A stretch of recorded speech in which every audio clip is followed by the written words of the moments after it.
या असीं सम्झूं था या ड्रामेबाज़ी आहे। हिकु तरफ़ वञी या एग्री करे था अचनि, हिकु तरफ़ एग्री था करे अचनि त बाबा असांखे ॾिनी आहे। असीं सम्झूं था त बावजूदि असांखे इख़्तिलाफ़ आहे त पीपुल्स पार्टी जी ख़राबु हुकूमत, पर असीं चऊं था त पोइ बि हुकूमत ते संद न कयो। जे अगरि ॿियनि खे करिणो आहे त कमेटियूं छो था ठाहिनि? बाबा जे कमेटियूं ठाहिणियूं आहिनि त पोइ उन्हनि सां हुकूमत में शराकत करियो न। PTI खे शरीक करिणो आहे त बाबा PTI खे हुकूमत में गॾु खणो।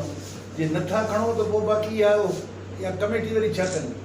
इहो कुझु कोन्हे। एक्चुअली सिंध जे सामूंडी वसीलनि ते वफ़ाक़ी हुकूमत जी नज़र आहे, जंहिंजे लाइ जवाज़ पैदा पिया कया वञनि।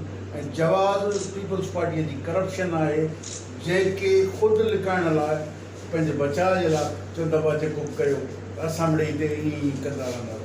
इहा बंदि कई वञे, इहा आरामखोरी बंदि कई वञे। असीं सम्झूं था